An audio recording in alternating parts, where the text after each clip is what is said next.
Right, good morning, ladies and gentlemen. We have hit 10:30, so welcome to April's meeting of the Executive of the County Council. So we'll start with item 1 then. Are there any apologies for absence, please? Yes, Leader, we have apologies from Councillor Mrs Bowkett today.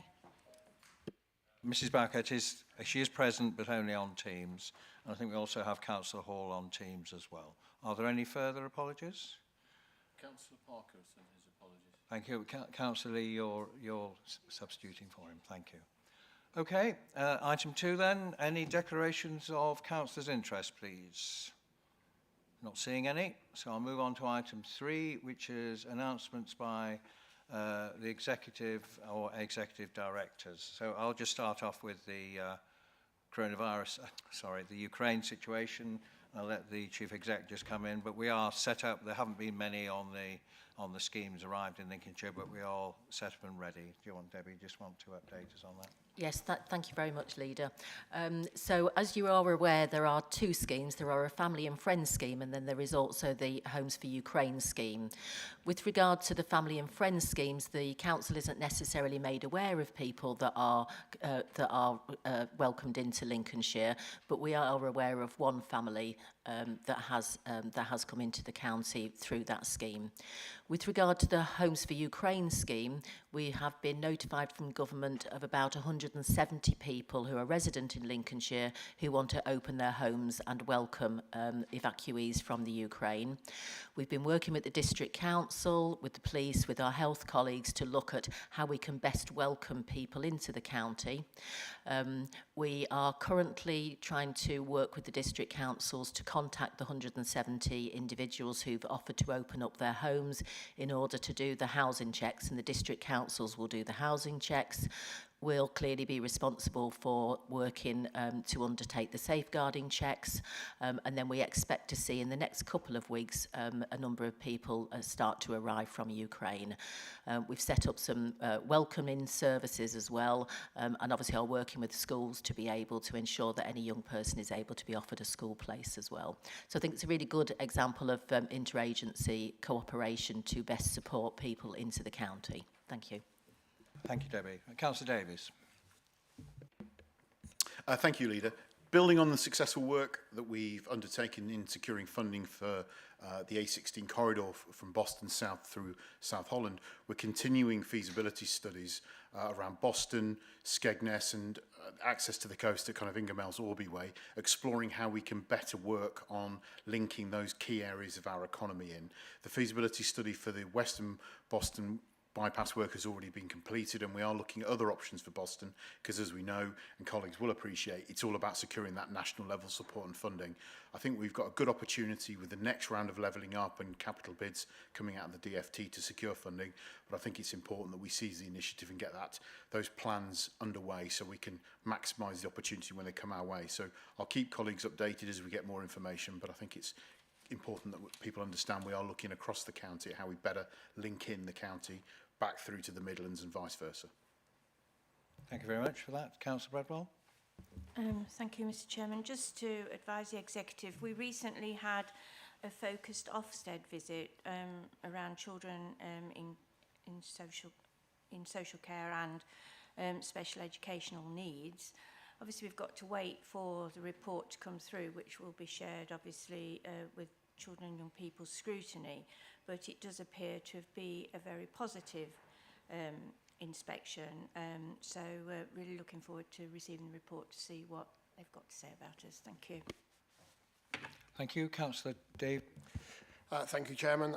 Following on from Councillor Davies' announcement, I'm absolutely delighted that feasibility work is underway for the coast. The coast is a major economic driver, as we know, so that work around Skegness and Orby and along the coast itself will be critically important. I just want to mention issues around national food security and the work that we're doing in Lincolnshire around the food enterprise zone. As members will be aware, our region is responsible for growing 30% of the nation's vegetables and producing 18% of all the poultry. We have a total agricultural output of over 2 billion in Lincolnshire, representing 12% of England's total production. The issues of food security are now going to go up the agenda quite quite considerably in the next few weeks. Obviously, energy security is there already. We have already, as strategically as an authority, taken a view that Holbeach and the South Lincolnshire area is critical. It's the centre of UK fresh produce industry. So our investment in the food enterprise zone at Holbeach has been critical to driving that agenda forward. I can confirm that 9 out of 11 plots on phase 1 of that development are now under offer. Our hub building is progressing very well. We expect the handover in June of this year, and we've already started marketing through our agents in terms of letting those units. And one other business is currently negotiating on a 2-acre plot. That'll be a major relocation of that business from the southeast of England. And of course, we are in advanced discussions around the development of phase 2 at this site. This is a critical development for our sector, not just in Lincolnshire, but nationally. And I'm very hopeful that it will play a significant role in convincing government that Lincolnshire has a leading role in delivering a food security policy for the nation, and that our land in Lincolnshire is so productive we need to look after it and make sure it's there to keep food prices at a level that are affordable for consumers. So that's the update, Chairman. Thank you, Chairman. Now for something completely different. I just want to let everyone know that we had a fantastic weekend at the castle. Lucy the Dragon was unveiled on Friday evening. We had the press call. If you've not been up yet, please go and see it. She's absolutely magnificent. And this kickstarts a whole summer of fun and activities at Lincoln Castle, which will give people something to look forward to after a couple of awful years. So please go. Thank you. Thank you for that. We will do. I think we'll go today, actually, since you suggested it. So, won't we, Debbie? We'll go up to the castle today. That's a promise. Just a final thing. I think the Chief Exec and I had a very productive day in Grantham on Thursday. Firstly, with the South Kestrel District Council, where I think we explored some interesting opportunities for shared services and also shared use of property, and I think that will bear fruit in the future. And we've already had encouraging invitation from the leader of South Kestrel to how we can work more closely together. And then we had useful contact with Ministry of Defence and the defence industry. And I know Councillor Davies is involved with that, where there are certainly encouraging ways that all those can come together, because the defence industry in Lincolnshire is a big part of our economic area, and that is coming together well. I don't know whether Councillor Davies wants to add anything, but certainly something which I think we need to produce, which has been replicated elsewhere. Thank you, Richard. Yes, thank you, Leader. We had the inaugural dinner of the Regional Defence Cluster last week in Grantham, and it was very well attended, and it was good to see a good cross-section of business and local government and military personnel there. I do think it's important. The defence sector in Lincolnshire, particularly around iStar and Waddington, is potentially huge, and I'm really supportive of the attempts, and I think we are as an authority to set up that cluster and start building a framework, as there's been done very, very successfully in the southwest, ably supported by the LEP. It could really drive jobs, employment, growth, and a lot of prosperity for the county, so I'm pleased we're behind it. Thank you. Are there any more? Shall we move on then? So, minutes of the executive meeting held last month. Is it your wish I sign these as a true and accurate record? Agreed. Thank you very much. Then we'll move on to the next item, which is North Highcombe Relief Road, a much talked about event, which, when completed, will complete the ring road around Lincoln. So, Councillor Davis, this is the final efforts where we actually pull the trigger, ready for 3 years' time. Thank you. Yes, thank you, Leader. It is, as you say, this has been in the planning for probably longer than I've been on the authority, and I think it's a sign of testament for planning for the future that we secured property along the route many years ago.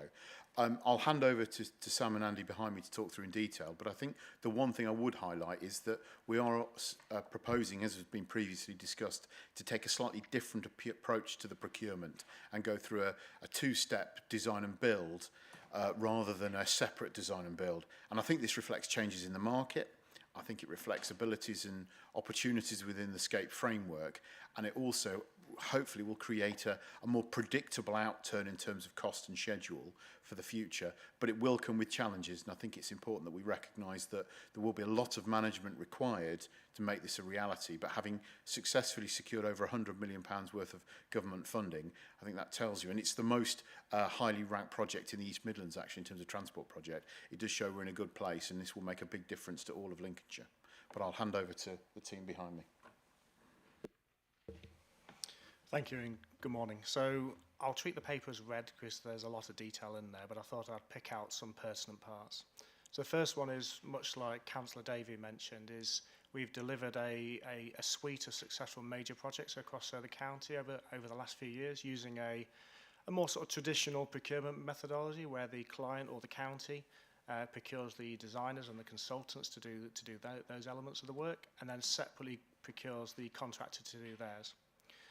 They still work, but in setting off on this journey for this scheme, it was very clear that we wanted greater cost certainty. Now, there's no such thing as cost certainty, but less uncertainty is what we wanted. So we did a lot of market testing with other contractors, consultants, other clients, i.e. other local authorities, and with central government about what is our best methodology to deliver that. And it was very clear coming back that design and build methodology will give us that greater certainty of output from a cost and programme perspective.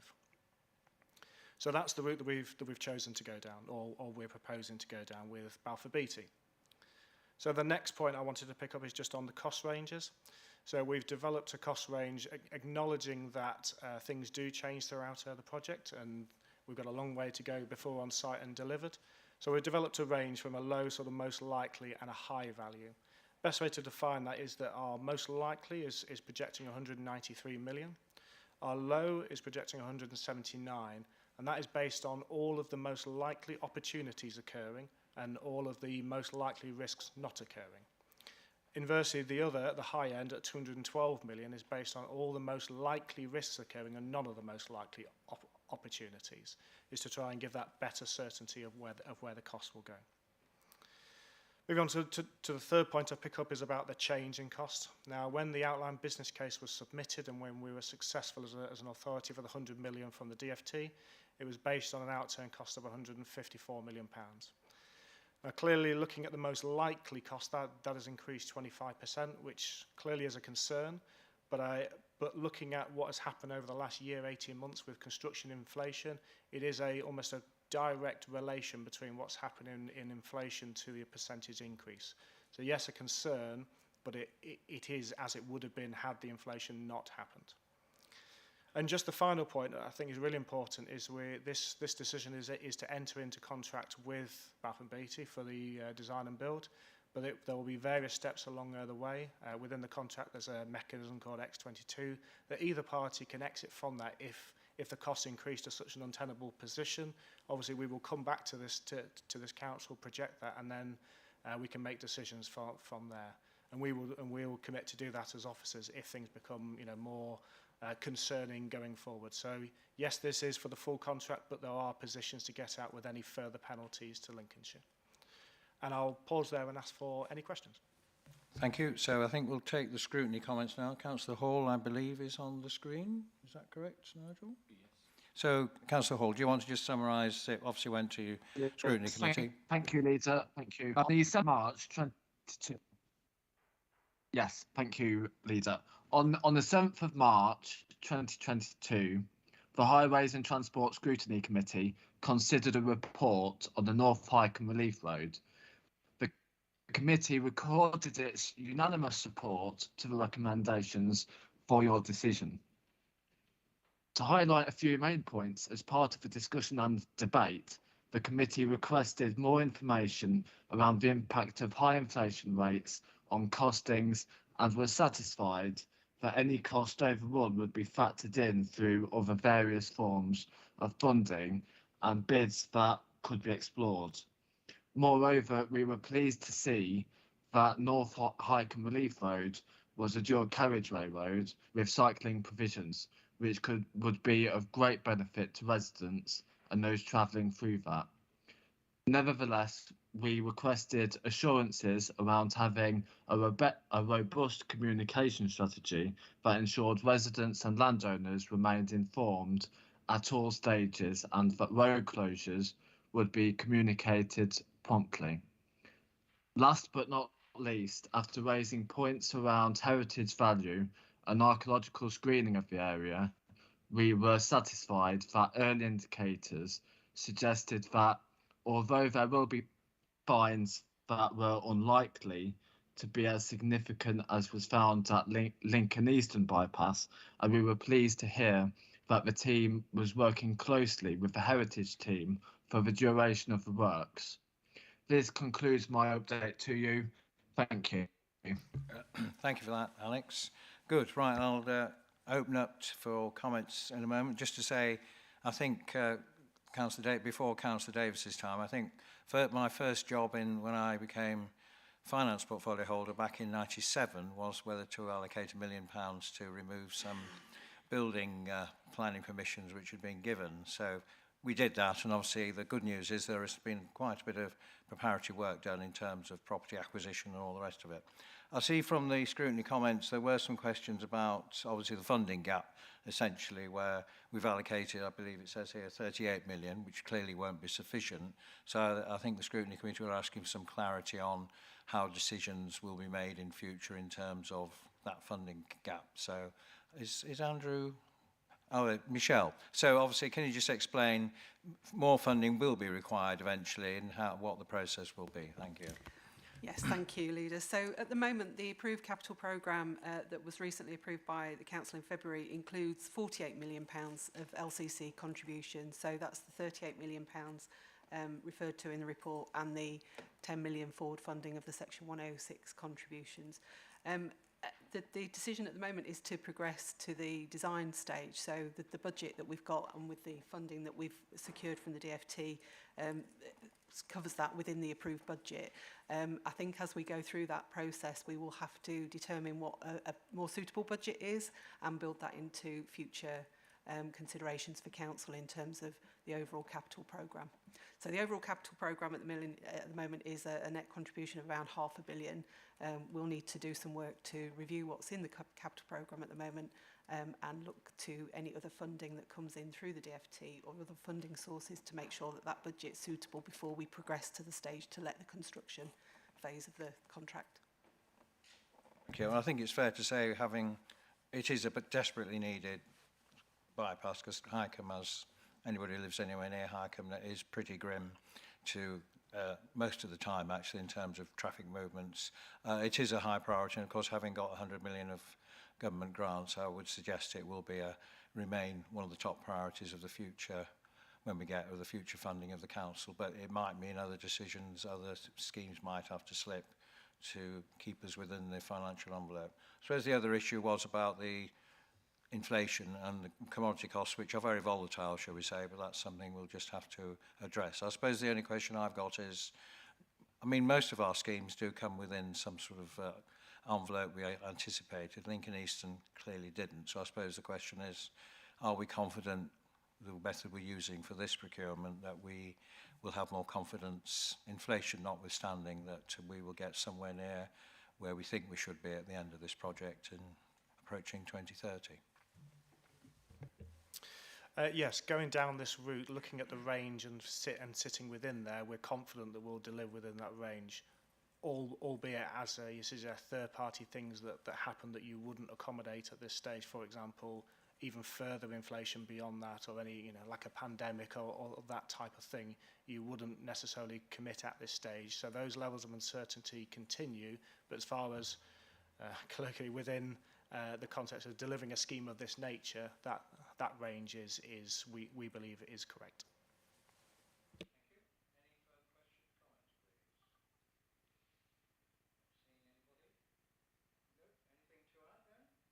I think certainly if there are no further contributions, it has had a lot of scrutiny. So the recommendations are basically we note the progress, we approve toward to Balfour Beatty under the SCAPE framework, and then all stage one elements, so proceed with the necessary bureaucracy, shall we say, and then delegate to the Executive Director in consultation with the Executive Councillor for Highways and delegate any other decisions. So is that agreed, as they are stated on page 13?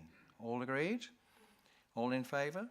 Right, that's unanimous. Thank you very much. Well, thank you for that, and we look forward to the 3 years' time when we start on this project on top of the others. Okay, I'll then move on to the next item, which is the single Section 75 agreement for children and young people's mental health services and council funding. So, Councillor Boquet, are you on the screen? Do you want to introduce this? Oh, it's you, isn't it? It's children, isn't it? I do beg your pardon. Councillor Bradwell. I got you confused Well, there. right family, leader, right family. Wrong one. Okay, so yes, obviously the Section 75 is coming up for renewal, and actually it was 2017 when we actually worked to put a service together called Healthy Minds.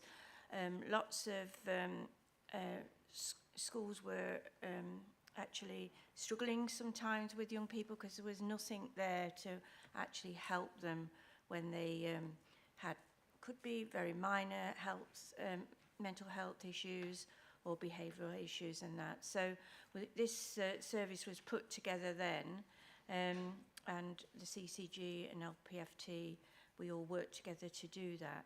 We actually do deliver CAMS service on behalf of the Mental Health Trust. So we are used to providing services for children with mental health issues. But actually what's happened over the time is that the government launched, it's called mental health support teams, and they're actually working with schools and colleges, and so they've sort of took over from what we had before. So you know, we are in sort of a different place. So this time around we will be looking at actually we've bid for money for them with the CCG, and be looking to provide more of those people who can work within schools and colleges, because obviously that's the best place for them to be. So I'll now hand over, I think, to Kevin and Sarah, who are here to just go into detail about this with you. So thank you very much. Thank you. Yes, so the Council currently has 3 agreements that are made under Section 75 of the NHS Act 2006 that are related to children and young people's mental health commissioning. So Section 75 of the Act allows local authorities and health to work together more easily through pooled funding agreements and delegation of statutory functions. The Council and NHS Lincolnshire CCG have a Section 75 agreement for the pooling of funding and delegation of lead commissioning for CAMS and for mental health support teams. So it's recommended for the Council to enter into a new Section 75 agreement with the NHS Lincolnshire CCG, or the Integrated Care Board as it will be, from the 1st of September 2022 for up to 5 years, but to expand that agreement to also include pooled funding around Healthy Minds Lincolnshire, and that will be both agreed funding through the Council and through the CCG. So there's then a further 2 current Section 75 arrangements in place until 31st of August 22. One of those is between the Council and Links Partnership Foundation Trust to delegate the delivery of CAM specialist mental health support services. And the other is between the Council and Lincolnshire Partnership Foundation Trust to deliver Healthy Minds Lincolnshire and the mental health support teams. So it's recommended that we enter into a new single Section 75 agreement with LPFT from the 1st of September, again for up to 5 years, to deliver all of those services under one single agreement.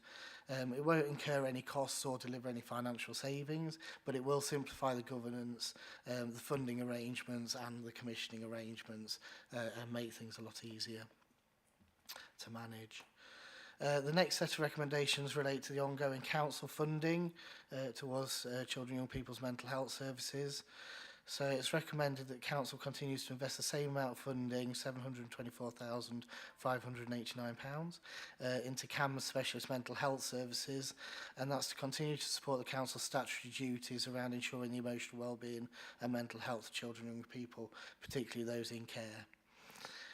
Due to significant pressures on the high needs block of the designated schools grant, which is used to fund 50% of Healthy Minds Lincolnshire, it's recommended that Council starts a tapered diversion of this £1 million investment from September 22 to be fully realised by 2024. Since this paper was submitted, the CCG has provisionally agreed a recommendation at the Joint Commissioning Overview Group to match this diversion with tapered investment towards Healthy Minds Lincolnshire of that same £1 million by 2024. It's recommended that Council continues to invest the other 50% or £1 million funding towards Healthy Minds Lincolnshire, which is from the Public Health Grant, and that's to continue to meet the Council's statutory public mental health duties in relation to children and young people. There's some duplication across Healthy Minds Lincolnshire and mental health support teams in relation to delivery of early interventions for low to moderate emotional wellbeing and mental health support. And the MHST's model is also more costly than Healthy Minds Lincolnshire model and not particularly well suited in some respects to a rural county. So mental health support teams are a nationally prescribed model, and each one has to cover 7,000 to 8,000 children and consists of 4 education mental health practitioners. So in Lincolnshire, the teams also consist of 2 senior clinical leads, and practitioners have to undertake a year of training, which is nationally prescribed. So they take up to 2 years to become fully operational. So we're working with NHS colleagues to lobby for more flexibility to adapt the model to suit a rural county such as Lincolnshire. So therefore it's recommended that Commissioners and Lincolnshire Partnership Foundation Trust work together to develop a hybrid model for Lincolnshire across Healthy Minds Lincolnshire and mental health support teams to be implemented after September 22. We need to minimise or eliminate any wastage or duplication and ensure that we have an equitable county-wide offer.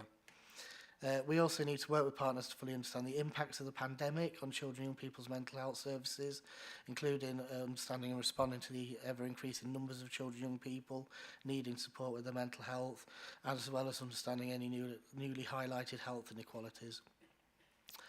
And that's to enable clear, coordinated and prioritised planning for long-term transformation of children and young people's mental health. It's recommended that Commissioners LPFT again work together to undertake a wholesale review of children and young people's mental health services during 2022, resulting in a programme of transformation from 23. And the final recommendation is to delegate the authority to approve the final form of any agreements, the profile of funding diversion and the hybrid model of Healthy Minds Lincolnshire mental health support teams to the Executive Director for Children's Services in consultation with the Executive Councillor. And for them to make future decisions about the model and use of funding over the 5 years of the new Section 75 agreement. That's to facilitate implementation of new commissioning and funding agreements and progression through the review and transformation. Thank you. Okay, thank you very much for that. Councillor Kendrick, obviously you were your scrutiny committee looked at this. Thank you, Chairman. Yes, we looked at this on the 4th of March. One of the issues that struck us was obviously the impact of the pandemic, and as been mentioned earlier, children's mental health is very much an important issue these days. We looked at a number of points, and they are summarised in the report that you have before you, so I won't go through them in detail.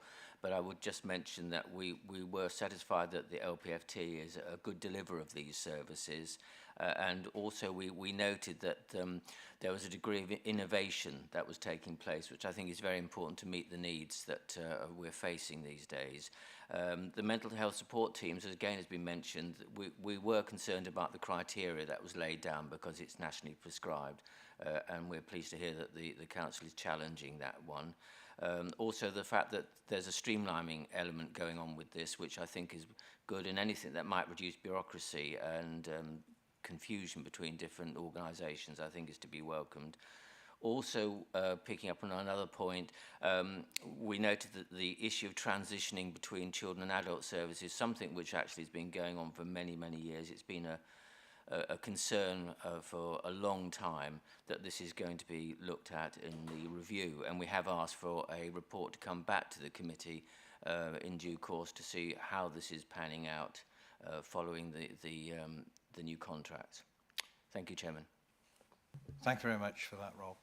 Yeah, okay then. Right, so open it up for questions, comments. I suppose the first, I think it is very important that we continue this work, and as you've said, Councillor Kendrick, certainly the effect of the pandemic. There was a report last week, wasn't there, where clearly, I think, as most of us know, there has been a significant impact on the welfare and well-being of young people. And I think it clearly makes sense to consolidate the arrangements to reduce the confusion and bureaucracy. I suppose my only question is that what does success look like? How would you know? I mean, obviously it's been working as it is for some time. What evidence is there that it is working? How do we measure whether things? I know it's sometimes things preventing something happening is difficult to measure, but there must be some sort of assessment of the effectiveness of the programme. So I'm just interested in hearing how we do that. Thank you, Leader. Okay, so in terms of the early intervention, I think you're right, it's a challenge, isn't it, to show that you avoided something happening. But what we can demonstrate is those children who receive services from Healthy Minds Lincolnshire, the vast majority of them do not need to go on and have services from specialist CAM services, so we reduce the demand around the specialist CAM services. And we also have metrics that we monitor monthly around how successful the CAMS interventions are, how quickly we're able to close those interventions and return children to universal services, and how much of that work we can do in group work. The big driver of the intervention work, the early intervention work, is to train up schools and people who are working with the children all of the time, so that as we deliver those interventions, as other children begin to encounter those problems, we leave the professionals in the school able to deliver interventions as well, rather than always needing to call on services as we go forward. I mean, obviously there's a sort of a relationship with SEND, and obviously we had a CTN report last week, but obviously I think we do compare quite favourably to many other areas in terms of managing the SEND demand and budget. Would this contribute to that? Yeah, absolutely. Those early intervention services, as well as the specialist services, help support children with additional needs. We've had our SEND Ofsted inspection, which went very well, and we were highlighted as one of 3 authorities to all authorities nationally. We're also managing the pressure of the high needs work, and part of this is about us tapering off some of the investment we're doing into early intervention and the CCG stepping up and matching that funding, so that overall we'll see that funding maintained, and as the mental health in schools come in, increased. So we'll have more provision in Lincolnshire, but it allows us, this decision will allow us to invest further in SEND, because we'll be redirecting that money that's in the high needs block towards our statutory duties around those high needs children, which can include school places, it can include physical disabilities, autism. It allows us to invest in those other areas through the high needs school block.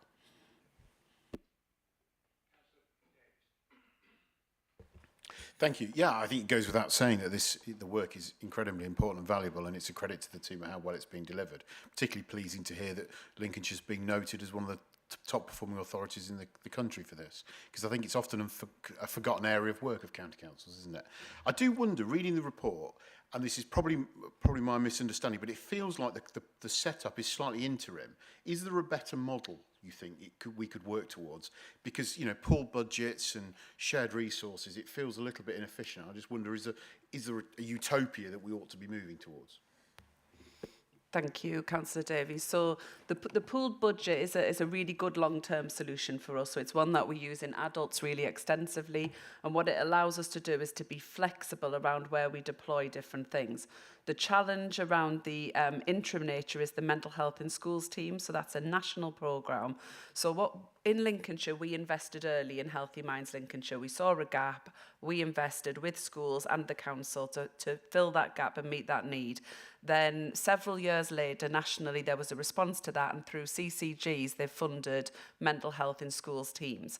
The problem with the mental health in schools teams is they're designed around a very urban-centric model. So you have an expectation that there's a volume of young people across 8 schools that we don't get in Lincolnshire, because lots of our schools are very small. And so we've been working with the CCG to say, actually, we'd already designed a service that works really well. Rather than have mental health in schools teams, we would rather use the model we've got around Healthy Minds Lincolnshire. Now, that hasn't been possible because it's a national rollout. So what we're doing is we're protecting the bit that's going to, because as mental health in schools teams roll out, they will leave a gap for some of our small schools, some of our rural schools won't be able to access them. So the retained investment in Healthy Minds Lincolnshire will protect that gap. And then, because we've pooled the budget and have the flexibility with one provider, we're doing a longer term review that says, actually, what could this look like when we no longer have mental health in schools teams and Healthy Minds Lincolnshire? What does the bringing together of those look like? But that's going to take some time because of the national nature of the rollout. There was an announcement after this report last week to say that the mental health in schools teams will be accelerated, which again is something that Kev and his team have been pushing for, because in Lincolnshire, we've got those trained professionals sat in Healthy Minds Lincolnshire. When they move into a mental health in schools team, they're expected to do over a year's training before they even see children and handle caseloads. And we're saying these are people who are already seeing children and handling caseloads, because we were already funding this in Lincolnshire because we'd recognised that need. So that longer term plan you're discussing will come through that review. Once we've implemented this set of decisions, we'll have the ingredients to pull that together and be able to articulate that in a much more coherent way. So as always, national solutions ignore local flexibilities, but what's new? Councillor Woolley. Just a housekeeping point, really, but it's all schools in Lincolnshire, because obviously there's a lot that are academies now, but this applies to all of our schools. Right. Thank you, Councillor Woolley. Yeah, all children in Lincolnshire schools. So even if they're out of county but in a Lincolnshire school, they can access some of these services, and there's a slight difference around where they might go for CAMS. But yeah, schools and academies all included.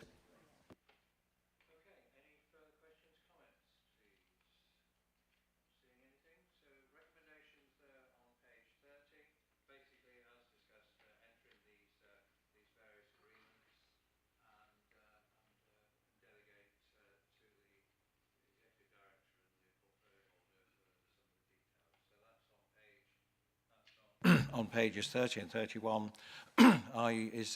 all those agreeing with those recommendations, please show.